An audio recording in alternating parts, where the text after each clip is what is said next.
Hello student, इस video में हम रासायनिक समीकरण के बारे में बताएंगे। साथ ही रासायनिक समीकरण के कौन कौन से प्रकार होते हैं और रासायनिक समीकरण को कैसे संतुलित किया जाता है। स्टूडेंट, इस टॉपिक से परीक्षा में हर एक टाइप का सवाल रहता है। ऑब्जेक्टिव भी रहता है, 2 नंबर का क्वेश्चन भी रहता है और 5 नंबर का क्वेश्चन भी रह सकता है। तो स्टूडेंट, आइए शुरू करते हैं रासायनिक समीकरण। स्टूडेंट, पिछले वीडियो में हम बताए थे कि रासायनिक अभिक्रिया क्या होता है। तो जब कोई पदार्थ अकेले ही या किसी अन्य पदार्थ से संजोग कर एक या अधिक भिन्न गुण वाले नए पदार्थ का निर्माण करता है, तो यह प्रक्रिया रासायनिक अभिक्रिया कहलाती है। और रासायनिक अभिक्रिया में भाग लेने वाले पदार्थों को संकेत और सूत्रों की सहायता से संक्षिप्त निरूपण रासायनिक समीकरण कहलाता है। तो आइए देखते हैं। जैसे रासायनिक समीकरण, तो रासायनिक अभिक्रियाओं का संकेतों और सूत्रों की सहायता से संक्षिप्त निरूपण रासायनिक समीकरण कहलाता है। स्टूडेंट, रासायनिक अभिक्रियाओं का संकेतों और सूत्रों की सहायता से संक्षिप्त निरूपण रासायनिक समीकरण कहलाता है। जैसे मान लीजिए हाइड्रोजन और क्लोरीन के मिश्रण को जब सूर्य के प्रकाश में रखते हैं तो हाइड्रोजन क्लोराइड बनाता है।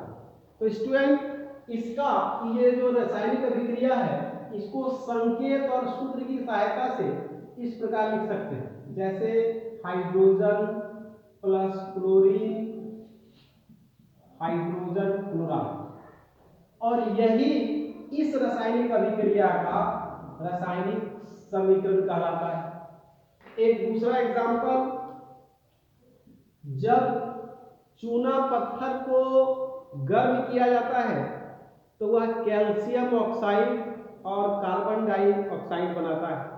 स्टूडेंट, इस रासायनिक अभिक्रिया को समीकरण के रूप में इस प्रकार लिखा जा सकता है। जैसे चूना पत्थर का सूत्र होता है CaCO3, कैल्शियम कार्बोनेट, और इसको जब गर्म किया जाता है तो बनता है कैल्शियम ऑक्साइड। कैल्शियम ऑक्साइड को CaO लिखा जाता है और कार्बन डाइऑक्साइड इसको CO2 लिखा जाता है। और इस रासायनिक अभिक्रिया को संकेत और सूत्र की सहायता से इस रूप में लिखा जाता है और यही कहलाता है रासायनिक समीकरण। स्टूडेंट, रासायनिक समीकरण 2 प्रकार के होते हैं। एक होता है संतुलित रासायनिक समीकरण और दूसरा होता है असंतुलित रासायनिक समीकरण। जैसे संतुलित रासायनिक समीकरण और असंतुलित रासायनिक समीकरण। स्टूडेंट, संतुलित रासायनिक समीकरण वह समीकरण है जिसमें तीर चिन्ह के दोनों तरफ प्रत्येक प्रकार के तत्वों के परमाणुओं की संख्या समान होती है। जैसे हाइड्रोजन और क्लोरीन के मिश्रण को सूर्य के प्रकाश में रखने पर हाइड्रोजन क्लोराइड बनता है, और इसमें तीर चिन्ह के दोनों तरफ यानी दाईं तरफ और बाईं तरफ, तो बाईं तरफ देखिए, इधर हाइड्रोजन के 2 परमाणु है, इधर भी हाइड्रोजन के 2 परमाणु, इधर क्लोरीन के 2 परमाणु है, इधर भी क्लोरीन के 2 परमाणु। इस प्रकार तीर चिन्ह के दोनों तरफ प्रत्येक प्रकार के तत्वों के परमाणुओं की संख्या समान है, अतः इसे संतुलित रासायनिक समीकरण कहते हैं। एक दूसरा एग्जांपल, जैसे मान लीजिए जिंक के टुकड़े को हाइड्रोक्लोरिक अम्ल के विलयन में डालते हैं तो बनता है जिंक क्लोराइड और हाइड्रोजन। अब स्टूडेंट, इस समीकरण को तीर चिन्ह के दोनों तरफ प्रत्येक प्रकार के परमाणु की संख्या देखते हैं। जैसे तीर चिन्ह के बाईं तरफ Zn का एक परमाणु है, इधर भी Zn का एक परमाणु है। इधर हाइड्रोजन के दो परमाणु हैं, इधर भी हाइड्रोजन के दो परमाणु हैं। इधर क्लोरीन के दो परमाणु हैं, इधर भी क्लोरीन के दो परमाणु। इस प्रकार स्टूडेंट देखते हैं कि तीर चिन्ह के दोनों तरफ प्रत्येक प्रकार के तत्वों के परमाणुओं की संख्या समान है, अतः इसे संतुलित रासायनिक समीकरण कहते हैं। दूसरा, असंतुलित रासायनिक समीकरण।